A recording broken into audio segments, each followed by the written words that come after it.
everyone, and welcome back to Amateurs Guild for our Season 2 finale. Woo!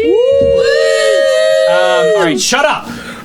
Just kidding. It's no fun And that's time. it! My cast quits. Yeah. Let's do a super quick recap while we jump into the sode. So, The final episode of the season is just the four of us with a list of grievances. and there's that one time that you did that one thing that I fucking hated. Why do you think I keep taking notes? Hours of it.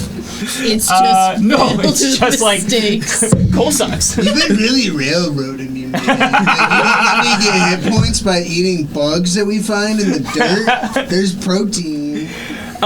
So, we started off this season jumping into this cage, this essentially the cell that you guys were teleported into. And Pale Scales was teleported into a different kind of cage where he met Artemis, his surrogate father-like figure with a very dark past, experimenting on him to try and create an experimental weapon to fight against the Circle of Fire and the Tiefling Empire during the Forever War. Yeah, it was very emotional. That was super emotional. But gave you a really sick gauntlet with no possible drawbacks whatsoever. None, That so you far. really haven't used, though. I used once. You did? Yeah. Okay. And nothing happened. Yeah. That is true. Yes. But you did it right after Lacey died, right? Yeah. Yes. Spoilers. But If y'all didn't know. By the way. you guys broke out of the cell with the help of some dwarven companions, one of which later was revealed to be Eric, who is the heir to the throne in the Hollow Mountain and the Mountain Dwarves Kingdom. You guys broke free, were able to make your way down this mountain, a crazy series of jumps off of rail carts and railways that kind of spread throughout this whole highway system throughout this mountain. You guys rescued a couple dwarves that belonged to Eric's group, who call themselves the True Dwarves, who are rebelling against this new dwarven initiative to essentially try and attack and kill all of the Tieflings in the realm, who also don't seem to be too happy with humans or any other faction other than the Circle of Fire. You guys went to Tight Rock, the new small settlement of the True Dwarves. From there, you were able to learn a little bit more through Lacey's study of her books, as well as some spells to talk to some gods. You were able to learn a little bit more about what's kind of happening and a little bit about what's called the God's Forge. More on that later. You guys eventually fought off a baby kraken and found this golden compass, which points to the direction of the thing you want most. You went with Eric and Tim and Willie to scale the side of the mountain, disguise yourselves as dwarves, make your way into the city, and eventually Seabog made a new companion, a love interest, which is an automaton tank, which was still really named. I still love that. Still still not very sure what exactly happened inside that canopy, but we pretty much know they fucked. No. They fucked. Okay. Okay. It was off camera. They You fucked. can't prove it. You all. I hung up to the message. Remember when I DM'd him? Seabog saw this massive army of forces and automaton tanks and airships that was taking up this giant, massive area below the Underforge and below the actual castle itself for the Dwarven Kingdom. Eventually made his way back to the rest of the group. In the meantime, the group was looking for Eric's contact, who was supposed to lead them into a secret passageway so that you guys could get into the city, deactivate this magical pylon, which causes extreme fatigue, as well as deactivates magical powers. In discussing with him how to do that, you guys took a long rest, which resulted in Mirgoth, this ally, exposing himself to actually be a mind flayer, and feeling threatened by you all and your questions, decided to attack, ultimately ending in Lacey's death. Extremely sad noises. The turtles aren't fast. I tried. And Seabog making it there just too late. After all this happened, you guys agreed, and Eric and his companions understood that you would need to go find whatever you could to try and save Lacey. You made your way to the outer parts of town where you met, I forgot his name, old man that you ran into. Restum. Thank you, Restum, who told you guys of this God's Forge that they were essentially, the Circle of Fire had been building and was essentially complete, and that they planned on using to bring back Ara, the Dwarven princess who died in the very first episode of the campaign. You guys went off following Seabog's old route back to underneath the Underforge, where all of these, this army and mechanical constructs and automatons were there before, now mysteriously gone. You made your way inside of the building, in the middle of this area where you fought a couple of mages and rescued... Celeste, thank you. Couldn't remember. It's been only like one episode. Doesn't know your name. Don't stop. Celeste. Don't make me feel bad. You guys rescued her. Yeah, we'll just add it. We'll fix it in post. Fuck it, we'll do it live. He forgot my name. And from there, you all decided to team up. Celeste decided to help you guys. You made your way up an elevator to this pylon, which you guys knew you were supposed to deactivate, but it was behind a barrier. You had to go through a bunch of different fun tricks and traps to gain access to it. Finally, deactivating the last barrier, you were there in front of this construct, suddenly feeling its effects, unable to cast magical powers, besides pale skills, of course, and feeling 3 levels of exhaustion. As that happens, you heard noises of people fighting, and your 3 dwarven companions, followed by Sudi, of all people, as they made their way out of a vent, Sudi pecking at them, apparently unable to tell the difference between them and the other dwarves that they're fighting. All grouped together, and that is where we are now. That's right. But Gross. that is not where we're going to start the episode. Ooh. We are going to start the episode somewhere else. Lacey awakens. Lacey, you open your eyes to find yourself surrounded by overgrown flora. Tall trees reach the sky, and a warm sunlight peeks through the branches and warms your face. You stand up and find this swamp-like environment covered in multicolored mushrooms, ranging from small, inch-tall ones to massive, gargantuan mushrooms that rival the size of these trees. And you look around, and it feels like the swamp extends forever, essentially. The last thing you remember is Mirgoth latching onto your head and a sickening popping noise before everything went dark. What do you do?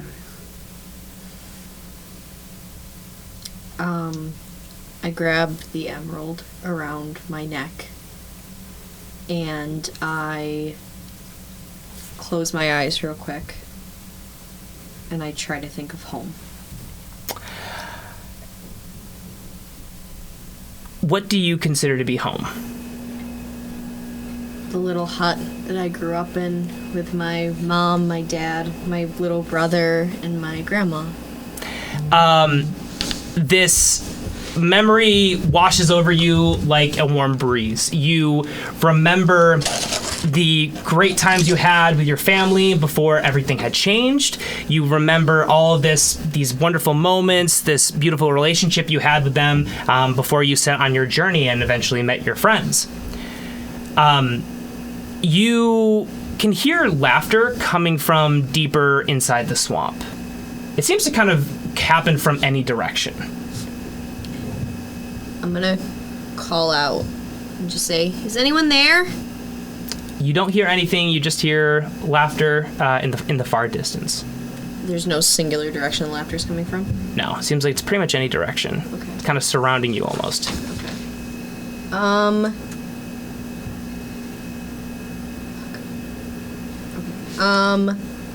Does anything about this forest seem familiar?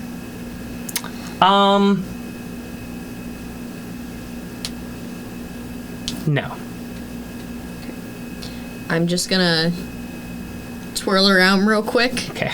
And wherever I land, I'm gonna start going in that direction. Okay. Start walking forward.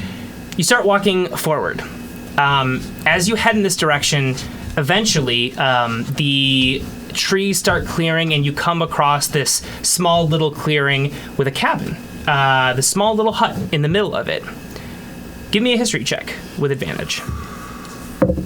That's a nat 20. Wow. Easily. You instantly, as soon as you see this kind of through the trees and through the giant mushrooms, this is your childhood home growing up. I run to the house. You run to it. As soon as you enter the clearing, you see in the far distance, over to the side, kind of around this, like, the circular clearing, another part of it, leaving the woods, you see a middle-aged gnomish male walking out this other part of the swamp toward the cabin. He has a big old bald spot on his head and a little bit of a belly, but very kind eyes that you remember. As he walked closer to the cabin, he stops and meets your gaze. His jaw drops along with the basket of mushrooms he was holding as he runs toward you and gives you a big hug. Lacey, this is your dad. Erebos? Yes. He hugs you tightly, and he joyously says, "Lacey, it's amazing to see you again." He kind of, you can feel like a warm tear come down his cheek and hits you on your cheek. As he lets go of you and kind of holds you and looks deep in your eyes, he says, "We've been expecting you. Come with me." Takes you quickly into the cabin where you find your older brother, Salmorn, playing mushroom checkers with your grand Larifi, and your mother hard at work cooking dinner. When you arrive, they look all up at you one by one and run up to hug you. You're embraced by your entire family, and in this moment, it's as if nothing's ever changed. This takes you back to before all of your adventures and before making your way to Rune in the first place. Your mother, everyone breaks from this hug, and your mother looks deep in your eyes, and you see among the tears of joy, a sad expression comes over her. She says, "Sweetie, we've missed you so much, and I wish I could keep you here in this moment, but I'm afraid this is only a temporary blessing." She looks at your father and says, "How long before we have to take her to see him?" He looks and says, He said as soon as she arrives. I convinced him to allow us to see her first on the way." He looks over at you, has a little bit of a smile, and says, "I have friends in high places." Gives you a wink comically. Your family all accompanies you, led by your father, as you leave the cabin. You head toward the swamp again, out of this clearing, back in the direction approximately where your father had first come out of. It gets darker and darker, as if it's becoming nighttime, but only as you enter this region. It seems as if either the overgrowth is kind of clouding the sun, or it's some kind of mystical energy about it, but essentially it becomes like nighttime in here. The mushrooms and fungus around take over, and this place starts to look almost alien-like. Vibrant colors glow, and they illuminate your surroundings. Eventually, you arrive to a spot where the overgrowth seems to be too thick to even see past a couple feet in front of you. Suddenly, a clearing emerges, and the vegetation creates almost like a cylindrical structure in front of you, with a small opening like a door emerging out of nowhere. Your dad looks at you, trying to keep a smile on his face, and he says, "Unfortunately, kiddo, this is where we need to say goodbye. At least for now." He says, "We know you have much more to do on the material plane, and we'll be right here waiting for you when you get back." The whole family gives you another big hug, and sits there for a moment. As they slowly let go, your brother looks up at you and says, "Oh, and don't feel bad that we're here. It's honestly pretty great." He says, "Oh, and that soup was actually really good too." He smiles. You see the rest of your family kind of chuckles, gives you one last hug, and then kind of waits holding hands. Before they go, Yeah. I want to look down at my brother, and I want to look at him and go, "You still got that book I gave you, buddy?" He goes, Oh, of course. Never let go of it. I look to my mom, and I tell her, you are the best cook I've ever had. And I can't wait to try all the mushroom recipes that we made together. She laughs and says, I think you're going to rival me quite soon. I look at my dad, and I tell him, I've been getting really good at magic, Dad, and it's all because of you. He nods and he says, I know, kiddo. I've been keeping an eye on you.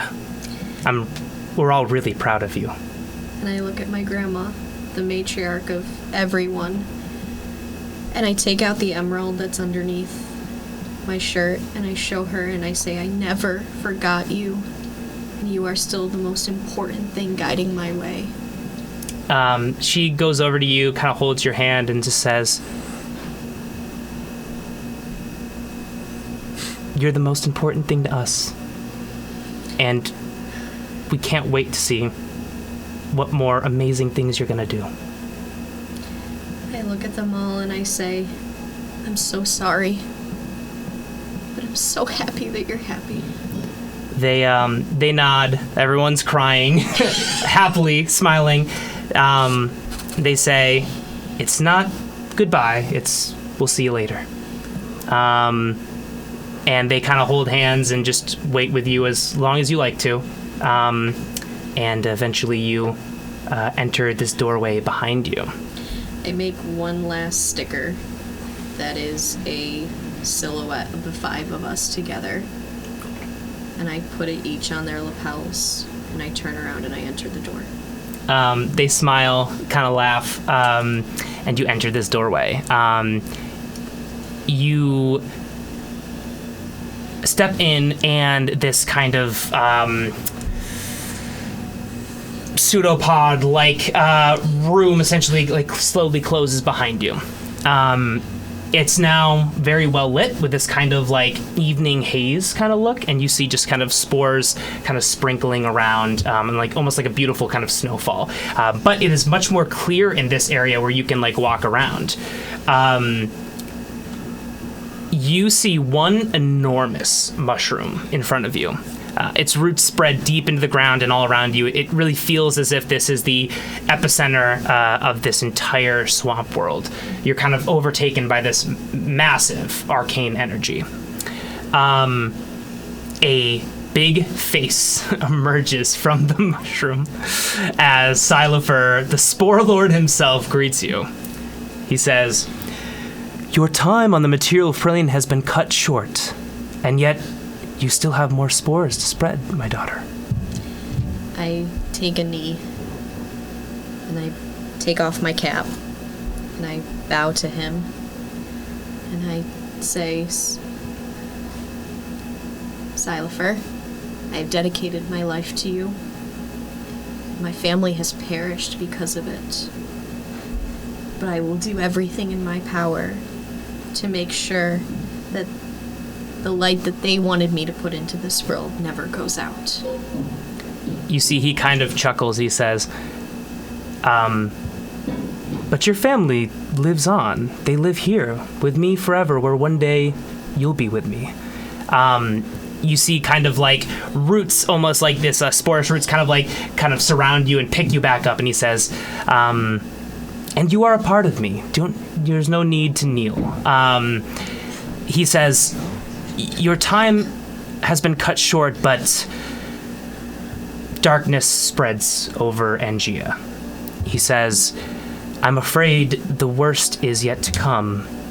Your friends will play no small part in eradicating the evil, and they will need you, Lacey. He goes on, the pact of the mortal plane forbids me, or any other god, from interfering with what happens in Angea. Though it seems Hextor has found a loophole. He seeks to dominate your plane of existence and all who inhabit it. He must be stopped. He says, you have a choice to make, Lacerna. I can not make it for you. You rest eternally here now with your family by my side, Or you may fight for your world, your plane of existence, and for your friends. He says, but let me be clear, true resurrection and my intervention into the events of the mortal realm will not be without consequence. And that will not be all. It will still be up to your friends to bring you back and to use the Circle of Fire's contraption against them. He says, however, I fear if we do not act, the results will be far worse than any you can imagine. He looks at you, studying you, and says, Lacey, what is your choice? My name is Lacerna Viol, and I was named after the deadly mushroom that was sent to eradicate my people that I fought against. And I think of Seabog, and I think of riding his shoulders, and I think of Pale Scales, and I think of our fights, and I think of Pretty Lady, and how much I look up to her, metaphorically and real. Physically, yep. And I say, my friends will bring me back, and I will fight for the world that I want to create. A world not only in your image, but in mine. He closes his eyes, opens them, looks back at you, and says, so be it. And you see these spores that are kind of falling down become like heavier and heavier as they kind of surround you, and they blanket over you like this warm breeze, essentially. They kind of cover you, and you feel like you're tucked into the most comfortable blanket in the world. As they cover your entire face, everything goes dark. And then we cut to the Underforge.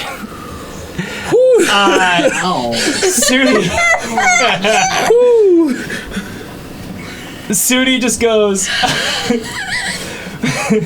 All right, Bros, what are we waiting for? Are we gonna take down this pylon or what? You see, he kind of steps toward it, and Eric kind of grabs his leg and says, "Wait, hold on. We should really be tactical about this." He says, "This pylon is protecting the Underforge, yes, and Bjorn's army is coming here." And should be here shortly, but we know they won't be here for another few hours, 6 or so, to be exact. We shouldn't bring this down until they're ready to fight, otherwise they might be able to turn it back on or do whatever they did to build it in the first place. Sudi nods and he just says, yeah, that's a good point. It's a real good point. You see, he kind of thinks about it and says, well, what should we do then? You guys are all essentially 3 levels of exhaustion. You feel terrible, but you are technically okay, right? There's nothing else that kind of surrounds like this area. You seem to be alone. You see, Eric kind of looks around and says, well, I know that Bjorn, according to you, looks over at Sudi, is expected to arrive, but even when he gets there, he's still going to have to break through the mountain itself. And Bjorn's a tough guy, but that's not going to be instantaneous. He says, I think what we do is we rest up, get our energy together, and take this down when he's expected to be here, attack them all at once. You see, Sudi kind of nods, and Feather's still kind of coming off him, and looks over at the rest of the gang and just says, well, Braz, it's kind of your show. What are we doing here? I need know what the fuck's going on. I'm tired. I need a rest. You see that Sudi looks around. You guys are all battle worn. Looking for worse for wear. You guys are all battle worn. You look at the dwarves, and they're covered in like soot and shit and all of this stuff. They were literally climbing through the sewers. They look quite exhausted as well. You actually even see like burn marks and like acid stains on like their armor and whatnot. It seems that there were quite some traps and defense mechanisms that they ran to on their path. Sudi looks fine. And says, all right, well, I mean, I guess if we gotta wait, like, we'll just wait. But I guess I can stay guard while you guys all take a nap or whatever. Is a long rest possible? Do we have enough time for that? You guys have, mechanically speaking, around 6-ish hours to when you were told, when it was first assumed that Bjorn would be here. And that takes about like 8 hours for a long rest, right? Long rest can be 6 hours. Oh. Yes, you can get a long rest out of 6 hours. That's like the minimum that you need. But Seabog just eats it. But yes, you have like, it seems like just enough time to squeeze a long rest in here before you deactivate the pylon and kind of get started and try to make your way to, wherever you wish to go next. Okay, is there anyone in the party that doesn't need a rest or doesn't want to? Because I feel like we would all need one at this point. We right? have to, because Sudi looks at you and says, I can watch guard. You see he just like slowly transforms disgustingly into an owl, and these big old eyes just kind of like look around and kind of perches up on the side of the wall to kind of keep watch on the rest of the room. But it seems like he's okay. Mechanically, he does this to have a higher perception roll. Okay. But you guys are alone in here. It seems like you're safe, and Sudi kind of flies over and pecks at Eric in kind of a way showing what he will do essentially if someone arrives. Eric just kind of keeps swatting him like, all right, fucking stop, I got it. And he kind of flies back and perches up and just kind of stands guard. You see he puts his wings directly to the side, like he's perching like a gargoyle, like on like ready position. What the fuck is wrong with this guy? And he's just sitting there. You just wouldn't get it. Hey, man. You see, he just like stares at you. Sup? And just goes with his little beak.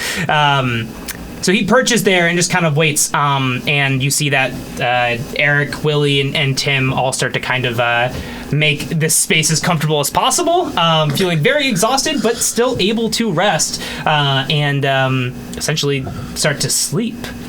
What do you guys like to do? I'm tucking into my shell and tipping over. Yeah, I'm cool. curling I'm up. headed to bed. Asleep. Well, I'm going into trance. Yes. I'm going to sit. I sleep. Pylon, I sleep. Bjorn come, I wake. You guys all go to sleep. Madras, you go into a trance, and Madras, after about 4 hours, you awaken from your trance. You see Sudi still attentive, kind of waiting in the wings, pun intended, and you just kind of get yourself up, and in this time, you could do whatever you like. I'm sorry. Give me a Constitution check while you trance. We've leveled up, right? Yes. So I got a 20. Hell yeah. You feel, in your trance, you feel briefly like this dark, like, shadow kind of coming over you, and like the vision of this green energy and the dark figure that you've seen many times before approach you. But then it slowly dissolves away like smoke. And you awake, and it seems whatever was trying to communicate with you or get in front of you seems was unable to tonight. You awake, and in this time, you have a couple hours before the rest of your party wakes up. If you'd like to do something, you can, or you can just wait for them. I think I'm gonna... Well, first off, I'm extremely shaken. This is not the first time that I've had these visions come to me in my trances or my rests. And it worries me. So a little bit of time after the trance I spend just sitting, thinking, trying to plan ahead, but unable to because I can't actually locate or identify the threat. After I want to say about an hour or so, I stand up and I go sit next to Sudi. And I don't say anything for a moment. But after a while, I say, "How are you?" You see he kind of flies down, lands by you, and then just slowly starts morphing back disgustingly into his wood elf form. His mouth transforms first and begins conversing with you like nothing terrible is happening, as this owl with a mouth and slowly growing limbs just communicates, and he says, it's been pretty crazy, but you do the best with what you got, right? And he says, "How are you? I could see you shaking a little bit in your sleep there." Yeah. Yeah. And I just go quiet. He goes, "So, you want to talk about it, or?" I don't know what's going on, but something's been coming to me in my sleep. It doesn't seem like it's actually been able to do anything yet, but I don't think it has good intentions. Whatever it is. He nods and he says, "Bruh, I know what you mean. You ever have a dream where you're flying and you don't know how you got there, and you're falling and you don't know what's happening, but then I also remember I'm a druid and I turn into an owl, but the only thing that doesn't turn into an owl are my arms, and I can't fly, and I'm just half owl form, and I'm just falling to the sky screaming, but I'm also an owl, so I can't really make any noise besides a chirp, and my head's just spinning 360 degrees, like that dream, right?"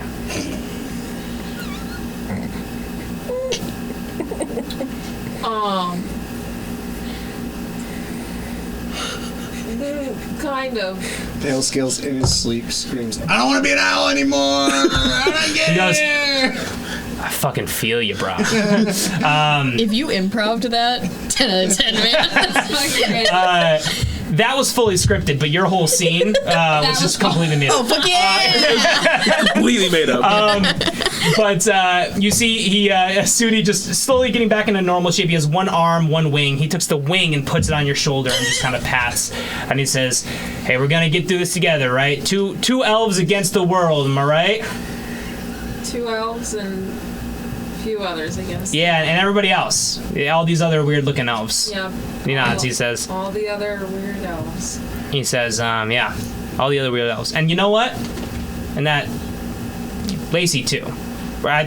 She's gonna come back too.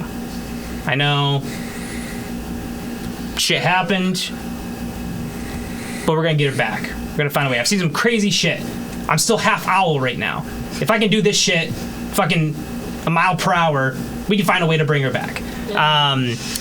You see he just kind of slowly reverts back, takes literally the next hour to turn back into a normal wood elf druid. And as that happens, the rest of you awake. You're fully rested. Everything is fully healed. You get your spell slots back, and you're just sitting here in front of the pylon. You see Eric, Tim, Willie, they all kind of get up. Eric stretches a bit and says, "All right, now how the fuck do we take down this pylon?" Any ideas? Can I approach it? Yeah. I approach it, and Cool. I try to observe it more closely. Is there any writing on it? There is not writing on it, but as you get closer to it, give me a... I'll let you do an inspection or a perception. Or an arcana. I think all of those are pretty high. You mean investigation? Yes. Okay. You can do an investigation. A 28. Hey! Nice. You look at it, and you can definitely tell that this is an Arcana pylon. It seems to need to be deactivated by some kind of Arcana check, essentially, like the magical version of unlocking a door. So you know that it's going to take some kind of action there to do that. If you'd like to do that, you can try. Anybody can try. What's that look like? I wouldn't like know how exactly What's to what do it. exactly? Would I What's from that thing being you want that around look being a like? Did you prisoner? notice anything? It's just kind of like you go up there and you're just trying to use the magical abilities that you have to force your will onto it. So you would be able to, Okay. yeah. Or It's an check? Arcana check. Ooh, that's a 22. You see that Celeste just kind of like stands up. What did you say? 14. You see Celeste stands up, just kind of like dusts off her shoulders, like, you know, no fooling around, and just kind of walks right over to it, puts her hand on it, closes her eyes, and you see this Arcana like pylon that's like glowing with this like this energy, just kind of absorbs back into this large stone like pylon, and then erupts from you. What check did you get again? Arcana? Yeah. 22. This blast of arcanic energy comes over all of you, fills the room. You feel as if this could have very much hurt you, but instead, you and your companions are able to channel this into a boon instead of a bane. Everybody is going to get 2d8 of temporary health. I'm gonna roll it for you. Yeah. Seven points of temporary He's like, HP. oh, only 2. points? Well, I don't want one person to get 1. I don't want one person to get Only 2. 16. 7 HP? 7, yeah, temporary HP. Yeah. So you guys all absorb this and feel quite good. Suddenly, you guys feel much better. Not only have you 'Cause we long rested. you've long rested. This thing that was making you exhausted is now gone, and you're able to channel your magical powers yet again. You see, as soon as this goes down, like a beat happens. Seabog goes over after everything's happened, goes, "I got this." Sticks his hand on the wall. I look for a plug. I'm just like, All right, where's Hold the on. router? Have you tried I've turning seen- it off and on again? I've seen this technology thing before. I know what to do. Blows on it and slaps it. Celeste just looks over and like puts a hand on his back and is like, "Yeah, you got it, buddy." Like looking for like a cartridge to like blow. Yeah, Sudi just like is like way behind and just looks around and she's like, "Seabog, bro, you did it!" Hell yeah! Fuck yeah. Gets super pumped. You notice after like a beat, suddenly you kind of feel like this kind of disturbance in this presence around you, and a figure teleports behind you. You turn around and Rhaego stands in front of you. Rhaego looks super out of his element. He is just like, "Where the fuck am I?" Freaks out. He goes, "Oh shit, guys. Holy shit. Okay, this worked." He comes over, gives you guys hugs, looks around, gives Sudi a hug, looks over at the dwarves and just says, "I don't know you guys, but we'll talk in a second." And then goes over to Celeste and goes like, "You're not the 4th companion that's been here. Where's Lacey?" Yeah, who's this chick I keep hearing about? Do you want to... Do you want me to... And I just sort Yeah. She sounds chill. just sort of reach... No.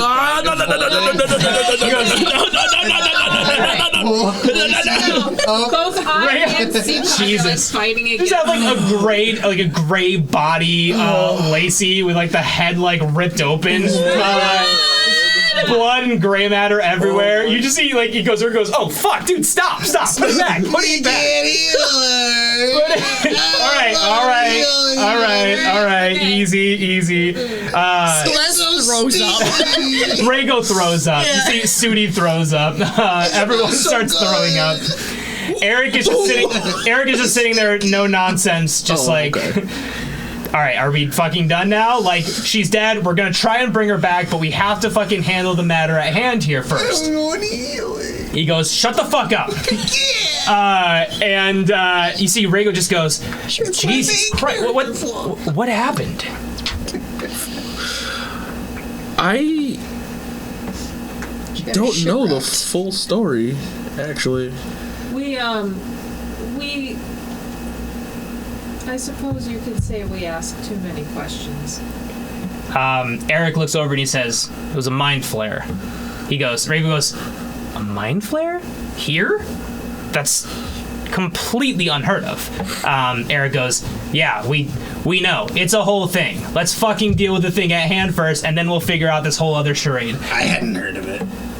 Rhaego just looks at you, looks back at everyone else, and just says, all right, well, maybe Bjorn will know what to do when he arrives. He goes, wow, this is going to be much harder without somebody good at healing. I'm good at healing. He looks at you and says, are you actually? Yeah, man, I got a flute. He goes, I can do some healing. he says, you have a float? I have a flute. A flute? Yeah. How does that heal people? So I pull out my flute and I start playing, and you just see magical music notes come out of it. He goes, oh, you're a bard. Oh, okay. This is starting to make sense. You see, Sudi does not understand what's happening. He's like, is this a magical flute, or what's I'm happening? magic. He goes, but the flute.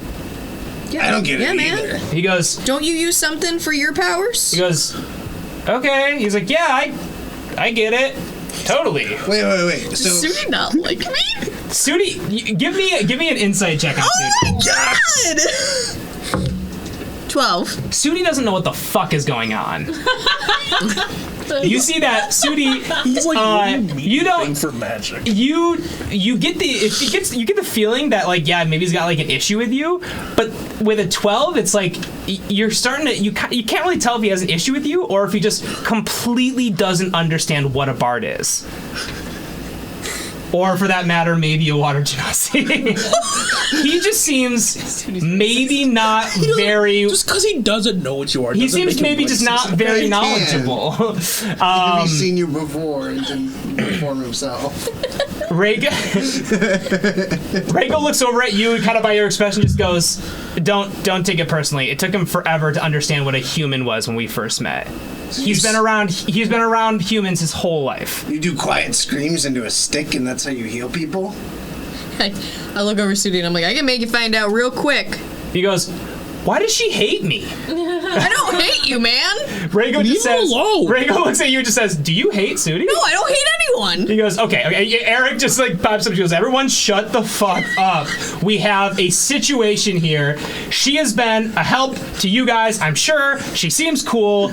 I don't think there's a problem here. Let's fucking work together. It's the only chance we have. I don't like her. All I'm saying is if she ends up like this, our dumb, we're gonna have a whole different situation. Yeah, that was a Sudi just fiasco. goes, oh, is this Ardum? No. As of now, Ardum? no. As of now, no.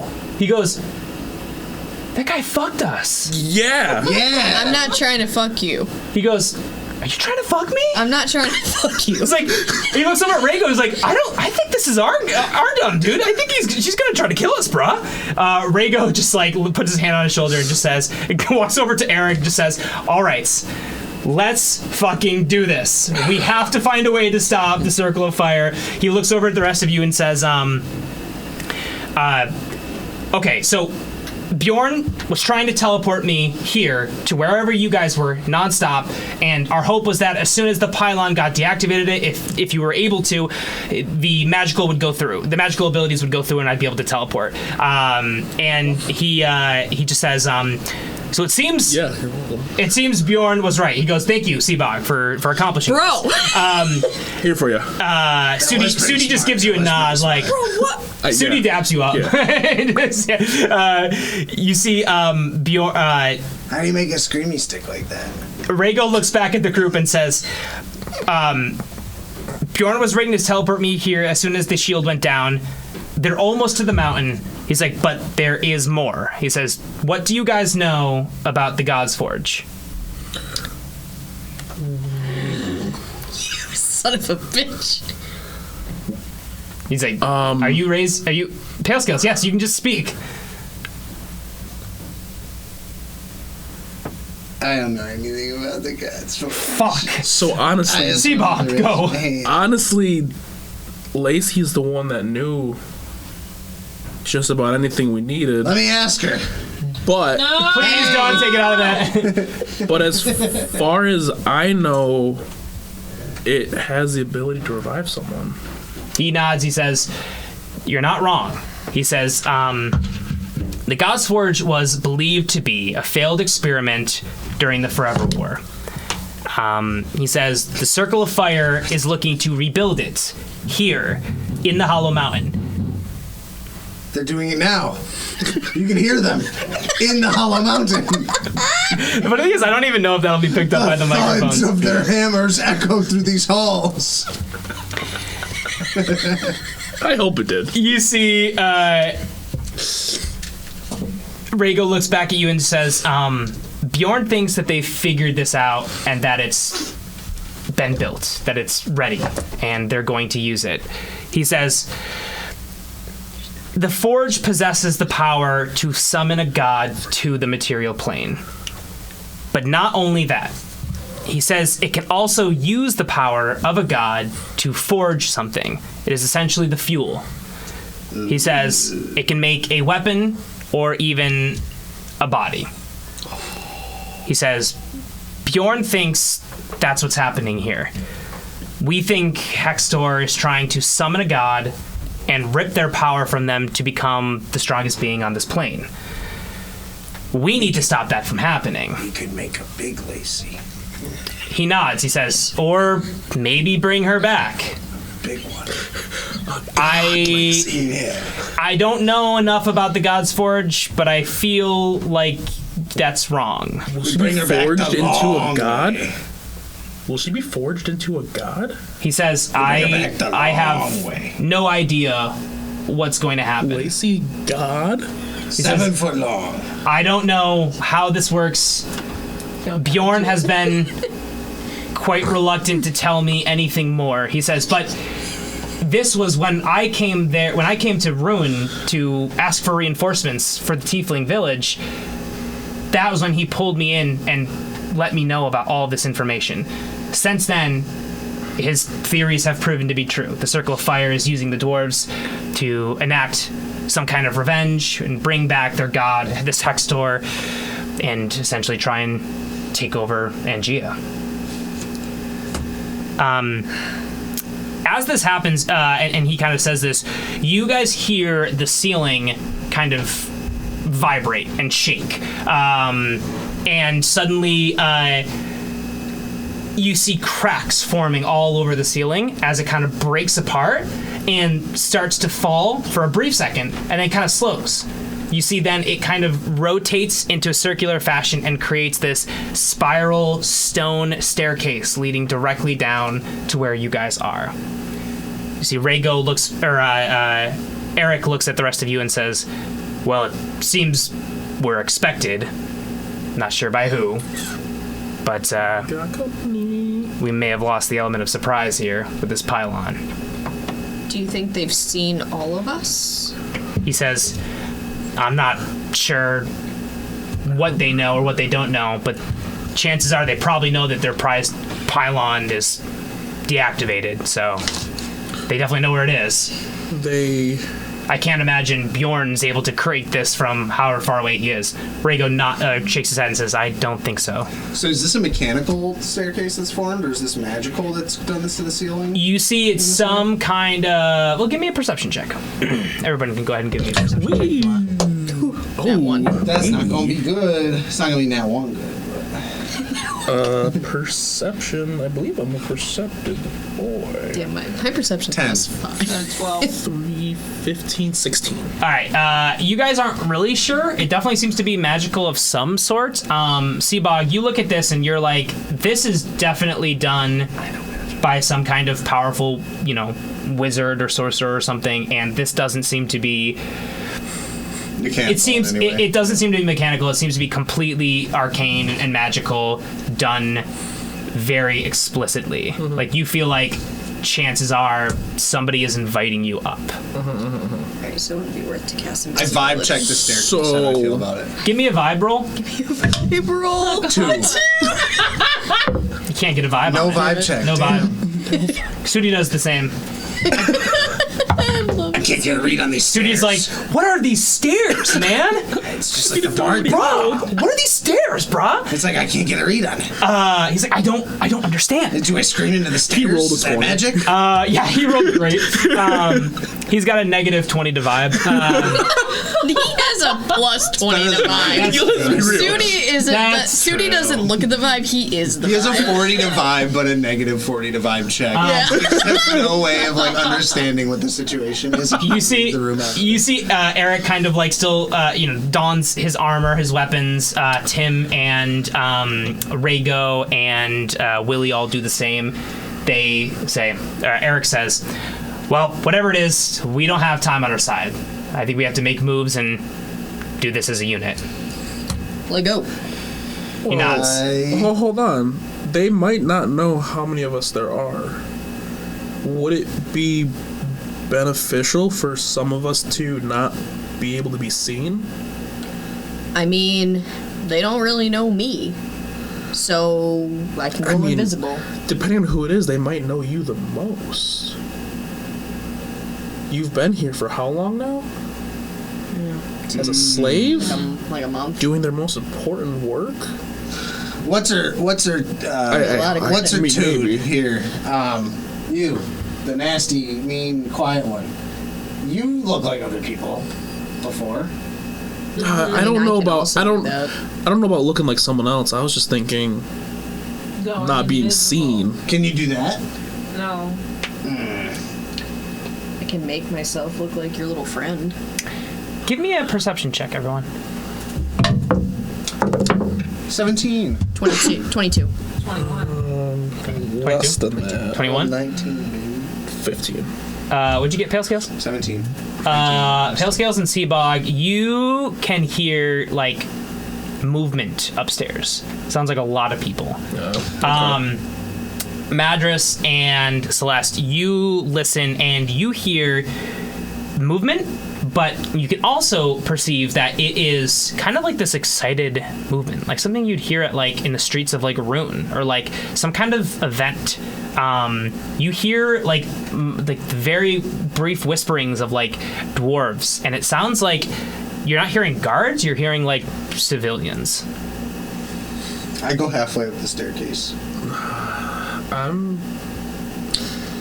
You seem happy. And I start going up. Yeah, I'm walking up the stairs, I think. Do I Go guess? halfway up. What was that? Can we go halfway up? Can we send it halfway? You are halfway. You don't get any Read on the better situation. read. No. Yeah. I'd like to kind of Bless sneak you. up if it's possible. You can try to sneak, yeah. Does anybody else I'd want to like do to that? help her do that. How does one help? It's like a help action? No, okay, like- gotcha. If you guess. want to give her the help action to sneak, I will say that you'd be basically being like a barrier for her. So you'd be you wouldn't be able to sneak. You'd be very obvious I because could you're walk in front. cool. Yeah, you're able to do that. So you can go ahead and give me a stealth roll with advantage, Madras. Yeah, someone's gonna be visible, I guess. But I can Eric, always blink. Turtle can't really hide too well. Can I go in your show? That one was a 19, and this one was a 22. nice. So- Okay, cool. Firm is So you your guys stealth up kind of in the back of the pack. The rest of you guys go up. You see Eric is like hell-bent. You know, he's like leading the pack. He's like, I'm sick of waiting around. I'm sick of this stealthy shit. He says, it's time to face these fuckers. It's time to face my dad. And he goes Daddy up. issues! He's like, I got fucking daddy issues, and I'm here to fight. Hell yeah, brother!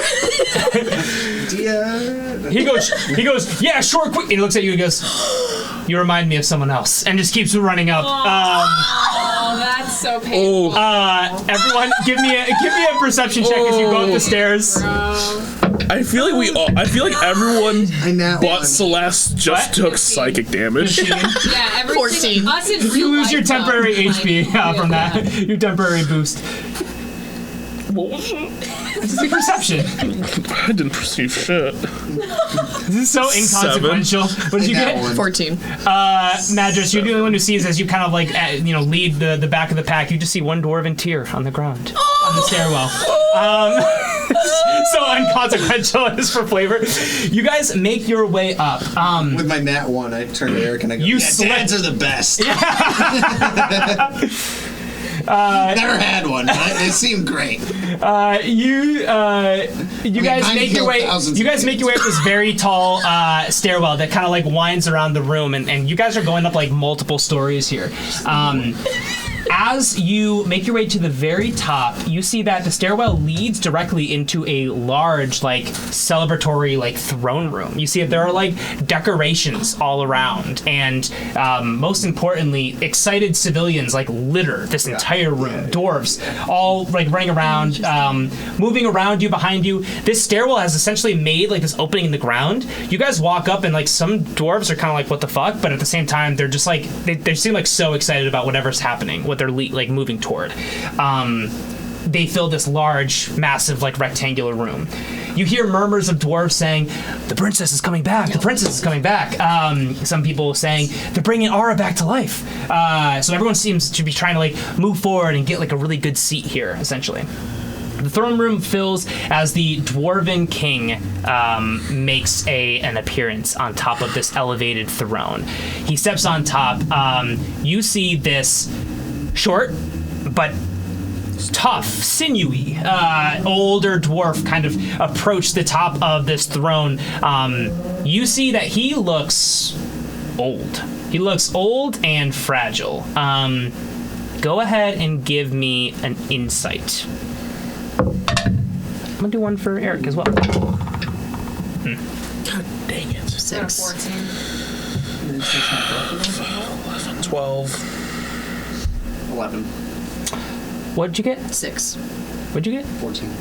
Okay. You guys look up. Oh, what? He. For you, you got 14. Oh, I got it. You guys look around and look up at King Stormrock, and as he approaches the top, you notice that he just has like this, very thinning hair. This beard looks very not full.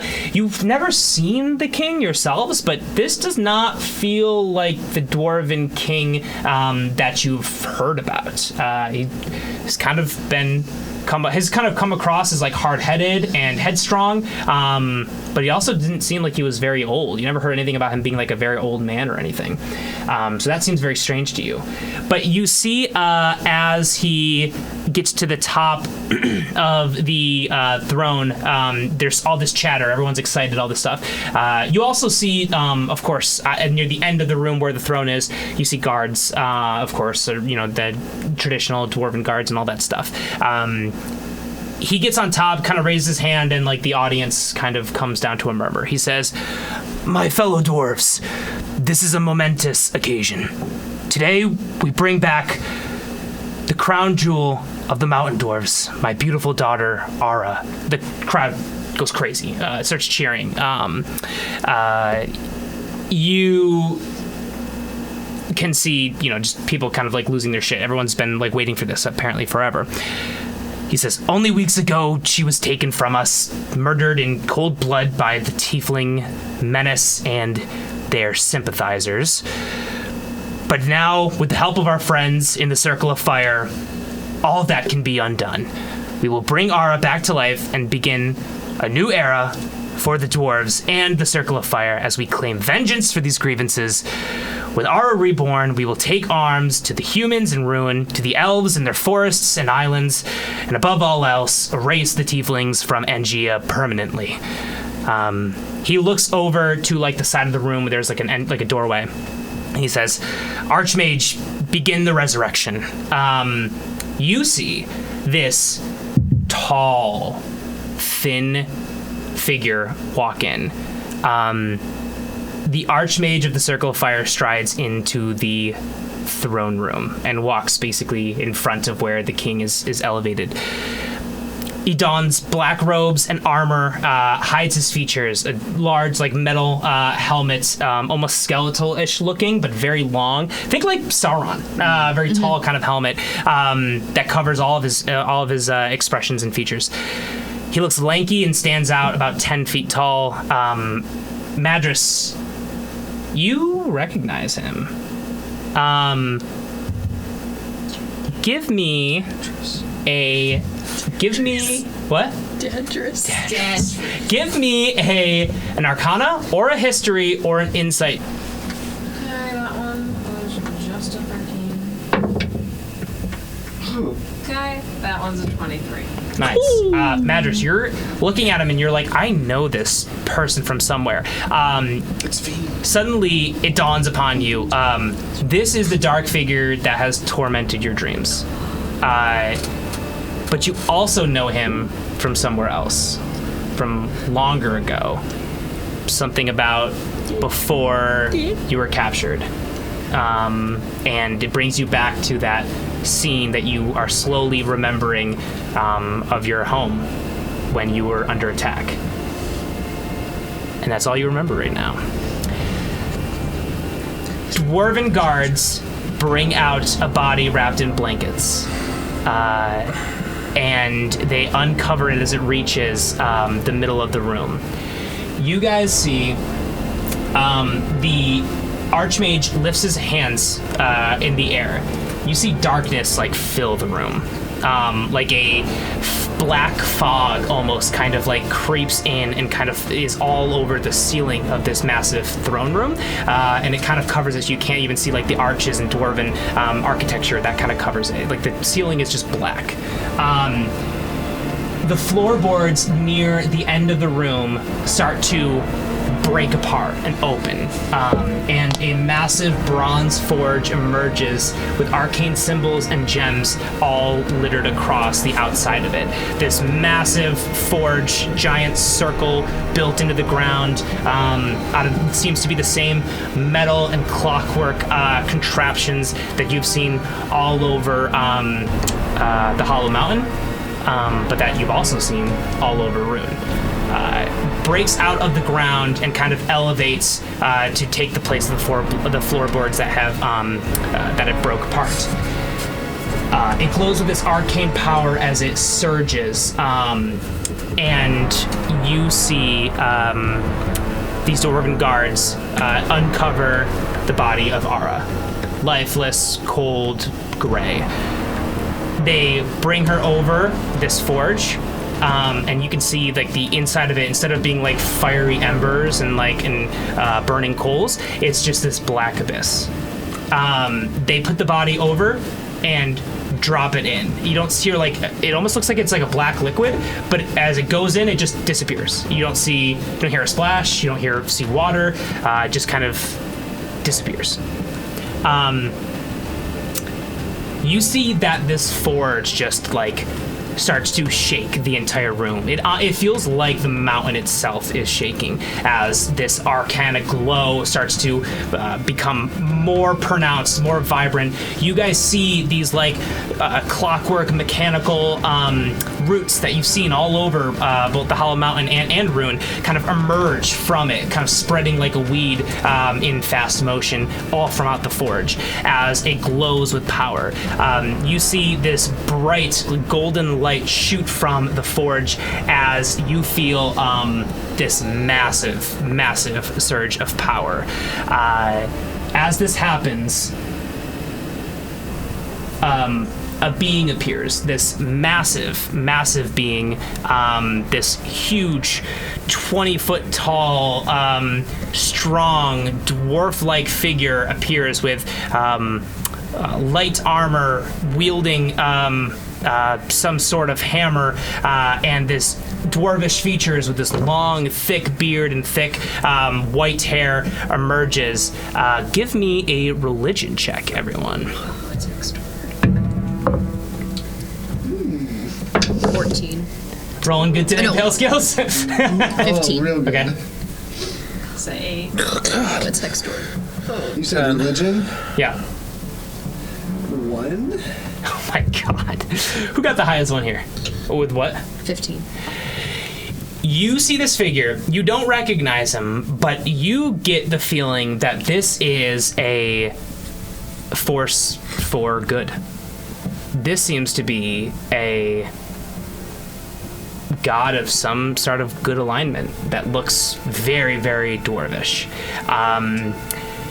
This figure kind of emerges, and as he levitates in this bright light, he looks around confused. He looks at the throne room, he looks around, and he looks over to the king sitting in his throne, and he says, "Stormrock, my champion, Your blood has summoned me here somehow to the material plane, but what is the meaning of this?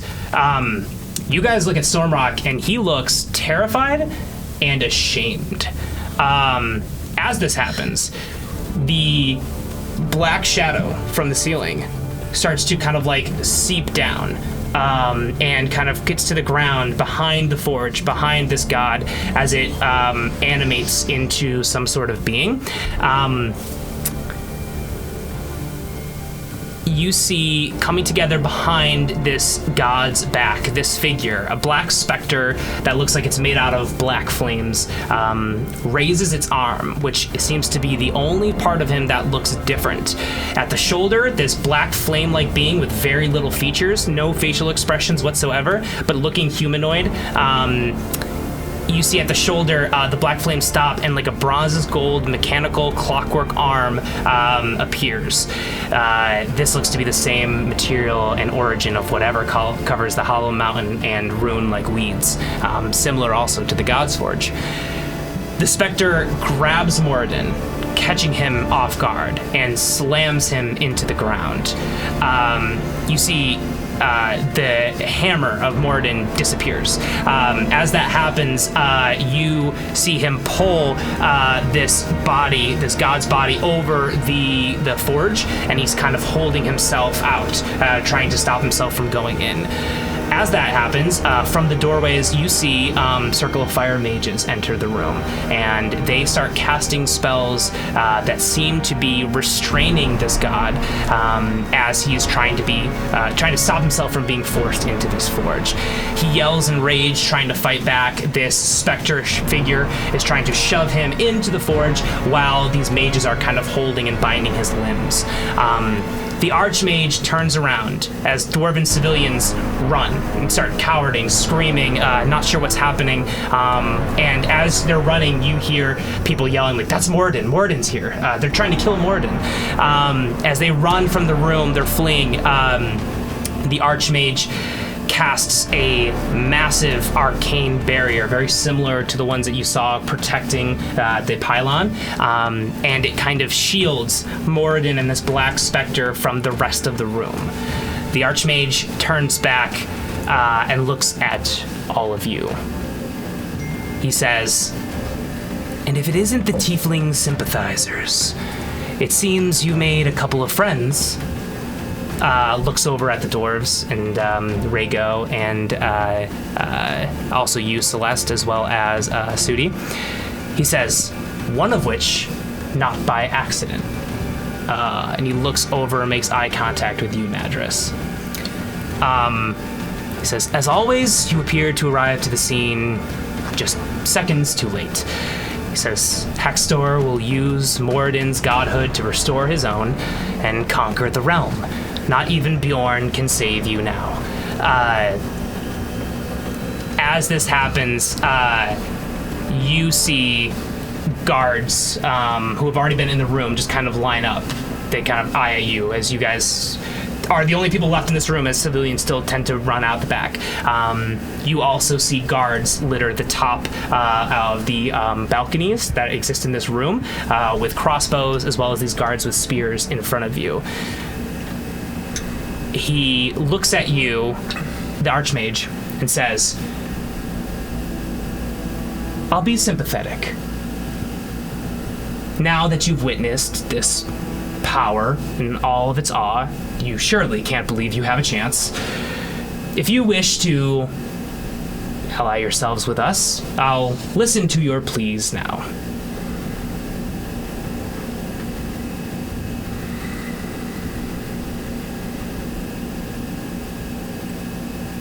No.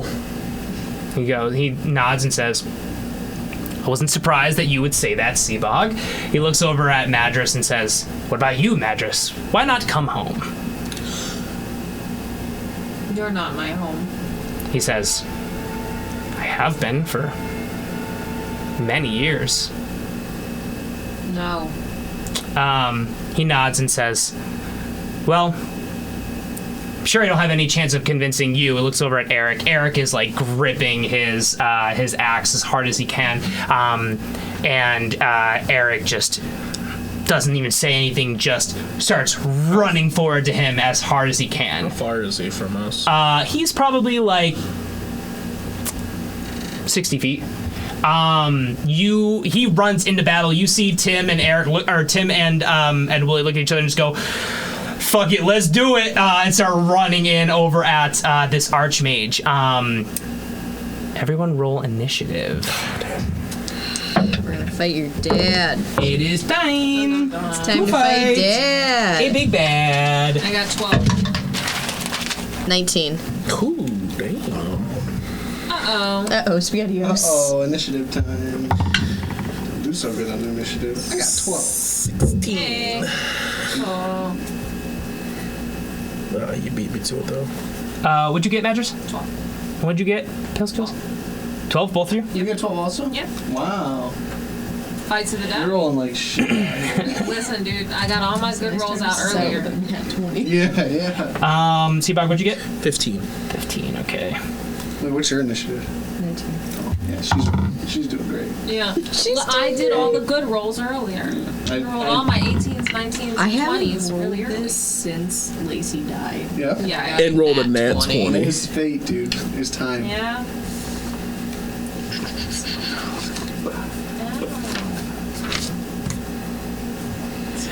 Okay, there are a lot of NPCs, and they also Only like 2, man. We have like 4. There's only like 2. How many dwarves are with us? We got 3 dwarves. 3 we got dwarves. Sudi. You have 1 Sudi. 3 dwarves, 1 Sudi, and Rhaego. Rhaego. Okay, and then... Wow.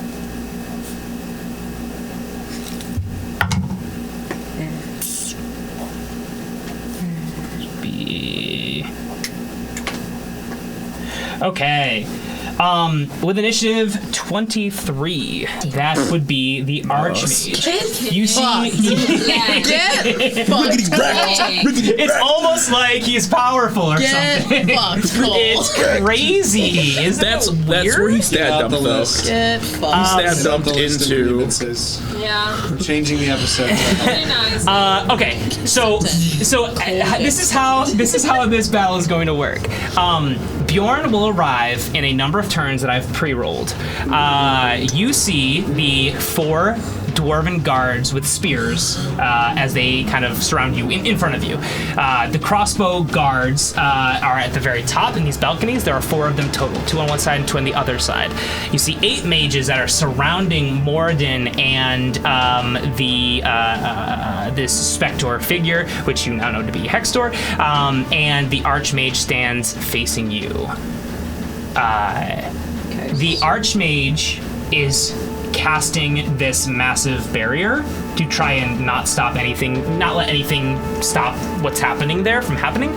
So he is going to be unable to do some things with this. He's essentially in a it's kind of like a homebrew kind of version of concentration, because it's a very powerful thing. So it's a little bit more than just concentration that he's doing here. So Is there anything that we're not allowed to do to him while he's doing this? You're not sure about that. It doesn't seem like that way. You guys, it seems he's not casting it over himself. He looks completely open. He's just protecting that scene from stopping. And of course, there is a struggle between Hextor and Moradin that Moradin is losing. Yep. So that is a time as well. That is a timer as well, I should say. That is on 23. That is the Archmage. The Archmage kind of scoffs as he sees Eric and the other 2 right behind him running toward him.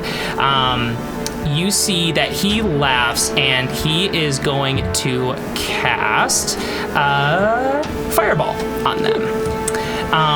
They're all lined up. He is definitely going to be able to hit them all.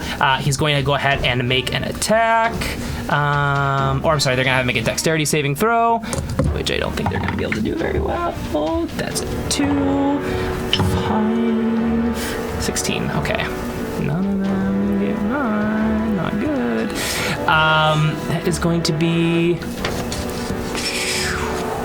a lot of damage. You see, they all get like blasted with this fireball, and they all just kind of scatter across the ground. They are all very much singed by that. You see they kind of struggle to get back up, still alive, but very much so hurt. Again, the Archmage laughs and just says, "There's always time to join me." That will now be on initiative 20, his lair action. He is going to look over at you all. Oh, I gotta roll a d6 because the other two are with you as well. And he is going to pick Seabog. He is going to, he looks up at the ceiling and kind of sticks a hand out there. And you see like it break apart and a boulder come flying down. Give me a dexterity saving throw. Hell yeah, we like those. Oh, wow, that's a big old nat 1. Oh, shit. Seabog, you are like so blown away by what's happening in the forge right now, you don't even realize this boulder is coming down on you to the last second. Go ahead and you are going to take... that is going to be 8 damage. I'm gonna take half of that because I get 2 on dex saves. Nice. Okay, that boulder comes flying down. You're able to kind of use your shield, your back in a little bit of a way, your shell, to take some of the damage, but it definitely hurts you a little bit. So that's But that is Celeste. Your turn. Okay.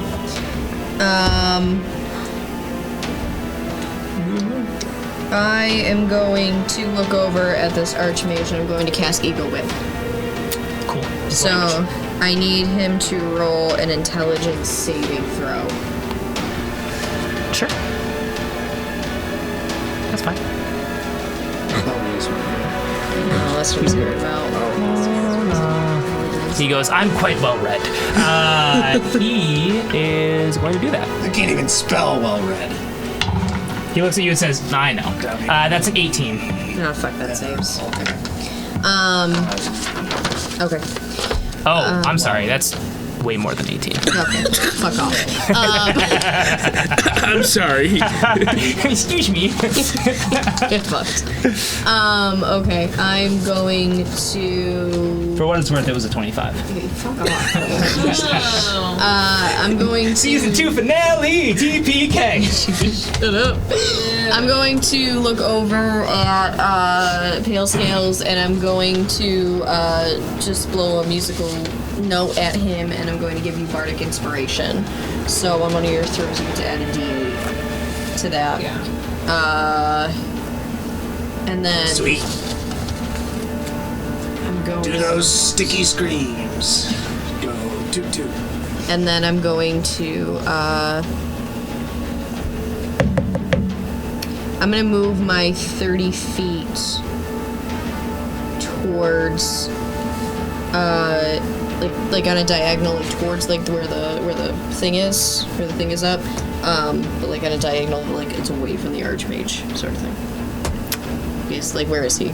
Specifically? He's kind of like dead set in front of you. He's dead set in front of me. Yeah, but 60 feet. So there's room. There's a big room. Okay. So what exactly are you trying to do again? I'm gonna move to the left 30 feet. Okay, cool. Yeah, I'm just gonna do that. Makes a lot of sense. And that's my turn. Okay, cool. That will be Seabog. All right. Majesty will be shortly after. We are going to go straight for that mage and do a little, hopefully 1, 2, 3. Attack number 1 is gonna be... You went for the Archmage? Yeah. Cool. Oh, Jesus. He goes, "You're going for me?" It's Cool. a... That's super cool. Love that for you. God damn it, guys. What are you, a turtle? What is this? I'm a turtle. I thought you were well read. He said well read. I know what a turtle is. Give me an insight check. Dumb bitch. Fuck, insight. Oh, 17. He doesn't know what a turtle is. But I know what a turtle is. He said well read, not book read. He looks at Wells all the time. Seabog is like, nice. Nailed it. Sorry, Sudi is like, nice. Too many characters. I rolled a 12 to attack. That's a 17, 16. 16. 16 hit. Yeah. Does not hit. What? He's a beefy mage. Roll again. Did I count that right? He is wearing armor. He's got a And 15. a cape. Wait, hold on. It was a 7. It was actually Sorry. 17. It was actually 17. 17 does hit. Oh, okay. How I'm like, dare wait. How dare It was you actually sneak 17. the armor class I'm like, from me. wait. You son of a bitch. Math. Okay, so that's the first hit. The second one is not gonna hit. And this one's gonna be a... How dare you trick me out of my armor class? This one's gonna be a punch. That one's going to hit as well. That's a 18.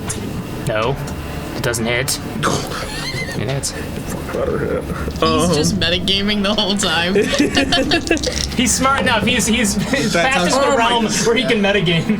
It's broken the fourth That wall. was a horrible attack. What's the matter? Are you rolling poorly? That was so bad. I rolled the worst possible type of attack I could have. He's taking a whopping 5, 6, 7, 11. He's taking 11 on that first hit. Nice. And that second hit, he's also going to need to make me a wisdom save. Boop, boop, boop. Yeah, he's going to make me a wisdom save as well. And he's going to take a whopping 10 from that one. And what are you hitting him with? The first attack was with my staff. Cool. The lightning staff. Cool. The last one was with a punch. Okay, the punch is not going to hurt him. But the staff does. You're hitting with the electric staff, right? Yeah. Just don't forget you also have the d6 of lightning damage. Yeah, I didn't forget. Okay, good. Yes, you did. There you go. Did you forget about the magic staff and the No. lightning? Don't forget, Seymour. Wait, can I?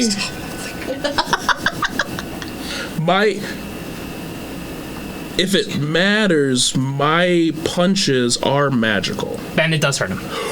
Bam! I'm a monk, baby. Hell yeah. Nice. He still needs to make that.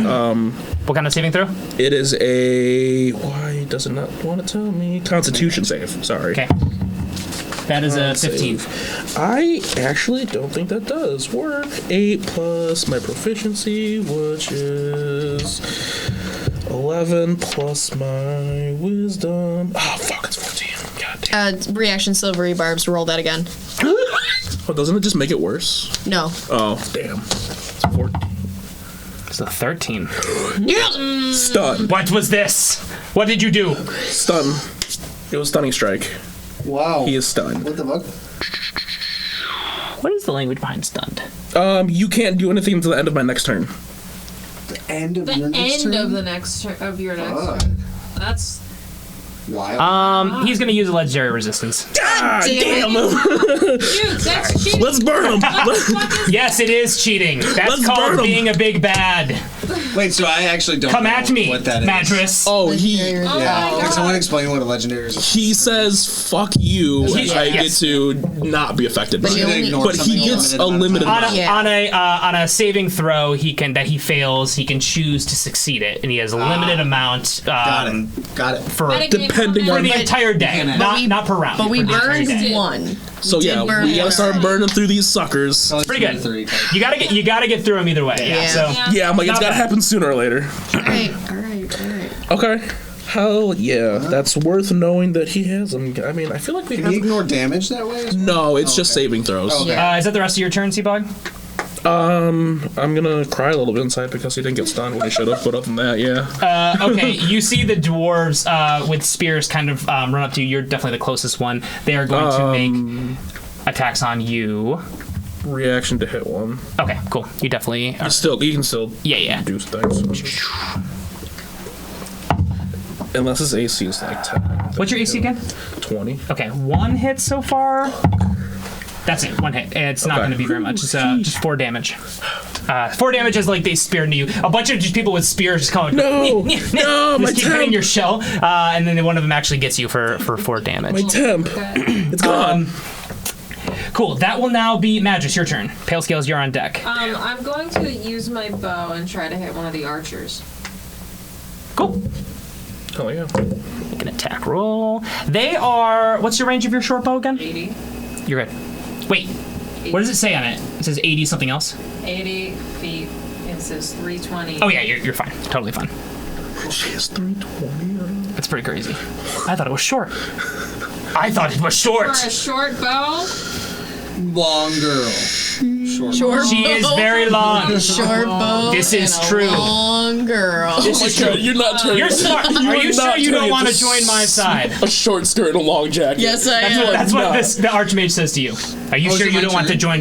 No, dude, he's just It's just. joshing. Go ahead, Magis. Joshing. Shut the fuck up. Is it my turn? Go ahead, Wait, Magis. it's a Magis, please attack me. 23 to hit. 23 definitely hits this guard. Yeah. It Fuck can't. him up. Put 'em up. That's an 11. That's 11 damage? Okay, Yeah, cool. on the archer. See, one of them looks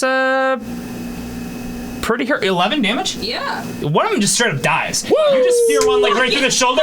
He just falls off, does a Wilhelm scream, ah! And just falls and hits the ground splat. This is one shot at dude. He looks like this Archmage just looks at you and goes like, now he's not on my payroll. You've done me a favor. Do we have Wilhelm screams on the soundboard? Daughter. I wish. I'll put him on. I'll put him on. I'll put him on. Is it possible to like hide after that? Cause Yeah, she has bonus action I have hide. my bonus action. You have bonus action What hide. would you hide behind? A Shadows. giant turtle. Shadows? Hide behind the god fight? Yes. You can try and hide. We actually have to look this up because there is language behind hide that I've not been enforcing. Okay. Sorry. It's not on your screen, is it? Put you on the spot here. No. That's also cheating. Just Hide so when you that take the hide action, Making make you dexterity play by the to rules is attempt to cheating. hide Yeah. following the rules of hiding. That Yeah. doesn't help me.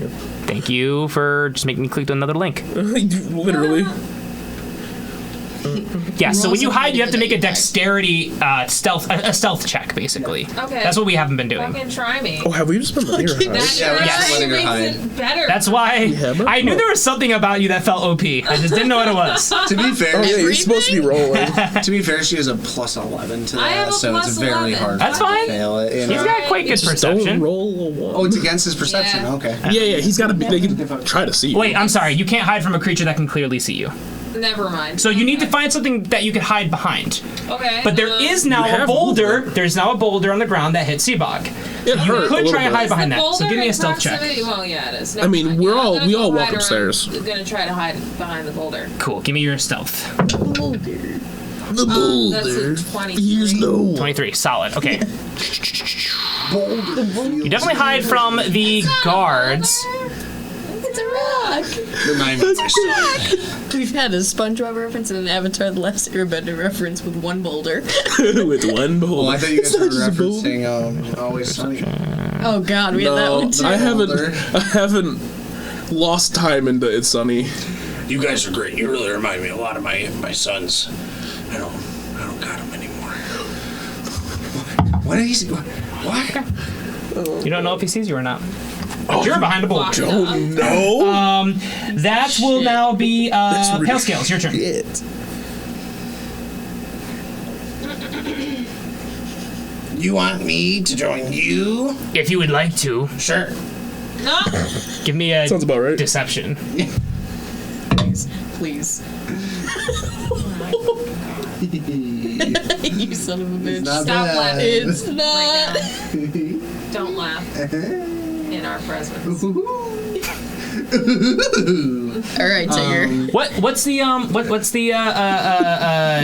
stat that goes along with that, the attribute that goes along with deception? Charisma. Yeah. Charisma. Cool. I get a 23. I also have +8. Yeah, you and I are very good liars, and we're very persuasive also. He says, "You're not trying to join my side. How dare you lie to me?" Dude, I'm fucking beating 23. This dude's smart. He's smart. He's smart. This guy's powerful. Okay, well, but like, Oh, it is okay. what's the downside to joining you? What are you gonna do with your action? Otherwise, you're gonna get skipped. Can I ask if I can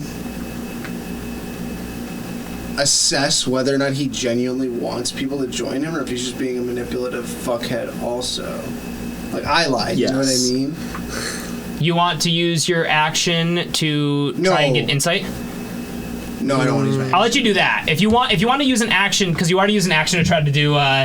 Sorry.